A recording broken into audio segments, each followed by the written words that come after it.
What's up, guys? My name is Jerry, and today's video is going to be on the Minnesota Timberwolves, and we're going to be talking about how the future is still bright for this team, and we're going to jump right into the video. Now, I know the Minnesota Timberwolves are coming off a playoff series where there's a lot of negative that you can take away from it, because a lot of people felt that they should have won that series in 5 games, and it was just a lot of mental relapses. But as much negative you can take away from that series, you can turn it into positivity, because it was a great learning curve, a great learning cycle for the Minnesota Timberwolves, because we got to remember that this is a very young team. Their best player, KarlAnthony Towns, he's only 26 years of age, and this is only his second time being to the postseason. So there's a lot of experience that need to be filled. But what we've seen from the Timberwolves in those 5 games, or in those 6 games, is this is a team with a lot of talent, and they just made a lot of mental relapses. They made a lot of mental mistakes. We would see them get up big in ball games. Like, I think that was game 3 or game 4, where they got up to 25. They got up 25 plus points twice, and the Grizzlies were able to cut the lead down once, and then the second time they were able to cut it down and win the game. And just stuff like that come from inexperience. We would see the Timberwolves take bad shots, rushing the shot clock, even though they're up so many points. And it's just things like that. But the best thing about that is that it's things that young players can learn from. They learn from those mistakes, and they get that playoff experience. So next time they know, like, we did this wrong last year, now we can do this time. Now we can get a better shot when we're up 10 and when there's 5 minutes left. There's no need to take a shot early in the shot clock. So things like that, like that's what the Timberwolves can take away from this postseason. That we have a lot of things that we can adjust to going into next season. And then when you look at this team, so many young key components that they have. We look at the young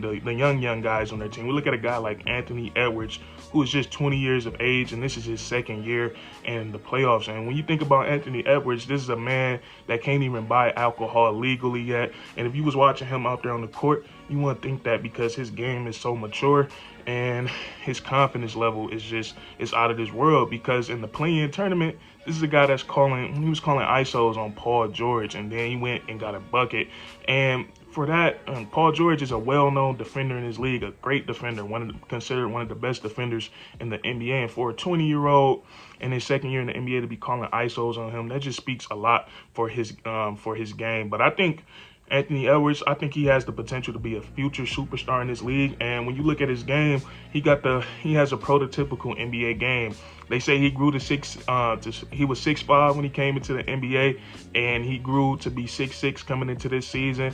And one of his coaches told him that if he was to ever hit 6'6", he would be the next Michael Jordan. But looking at his frame, his game, it is just literally perfect for NBA basketball. He has long arms. He's developed a consistent 3-point shot that you have to respect. He has the mid-range game, and I'm pretty sure everybody's favorite part about Anthony Edwards' game is his ability to get to the rim and explode over who's ever trying to jump with him. He's a great finisher. He finishes with both hands, and he's one of the most explosive leapers in the NBA. And I think he just have that confidence that's going to take him a long way, and he just continues to get better and better. So they have a great young player, a great young foundational player in Anthony Edwards. And then there's other guys that's young on this team too that I think is filled with potential.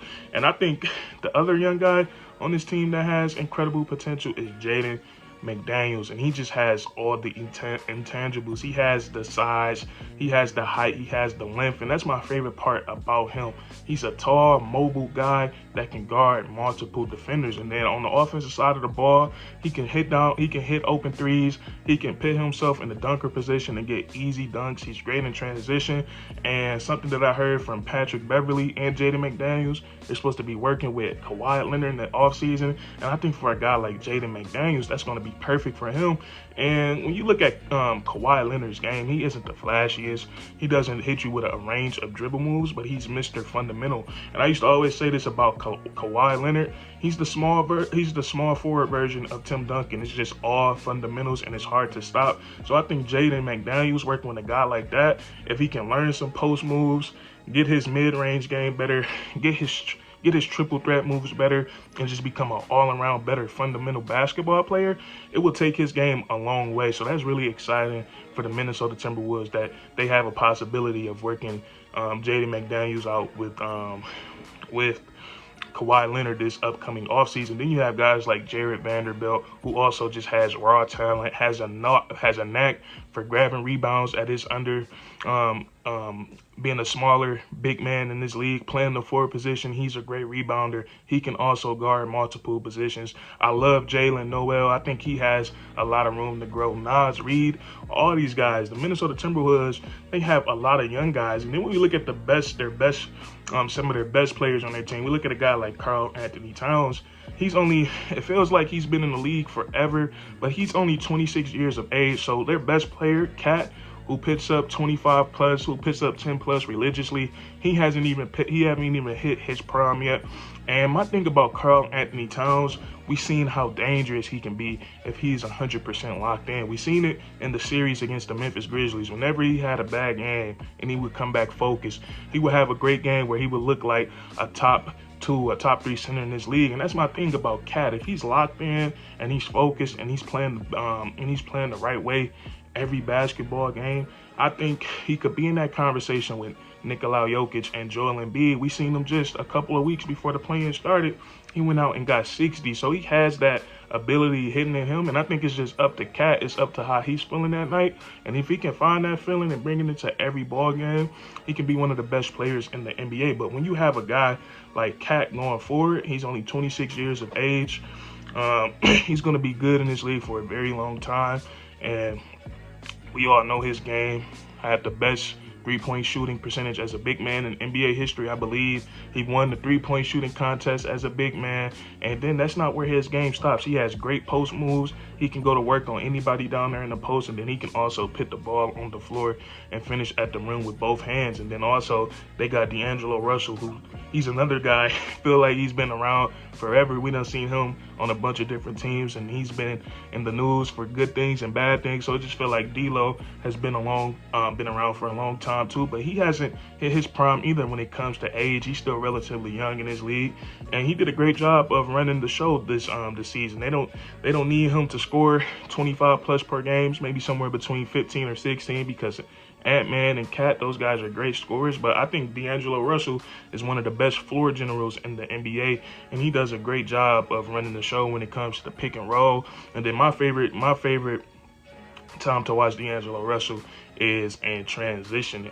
He is a great passer. He throws no looks, he throws lobs, and he's a really entertaining player. To watch in the NBA. And I think what the Timberwolves have right now going forward, I think this year it was just a learning experience for them. You can see they lacked the playoff experience because they played like they showed their potential. Like, this is a really good ball team, but it's the mental lapses that come from inexperience. Like, we would see them most of this series, they were winning the whole ball game, and then they would just like collapse. And most of it wasn't coming from just getting outplayed. It would come from a turnover. It would come from a bad foul. Like, we seen Ant-Man gamble. He gambled on the steal on the last play against Ja Morant. Things like that. That's stuff that you learn with the experience. So down the road, down the later years, the Minnesota Timberwolves, they're going to be a much better playoff team. But that's all I really want to touch on in this video, that the Minnesota Timberwolves, despite them struggling mentally, making those mistakes in the playoffs, the future is still very bright for this team. And if you enjoyed, leave a like, comment down below if you agree or disagree, and then subscribe for more weekly content. We do this all the time, man. And that's curtains.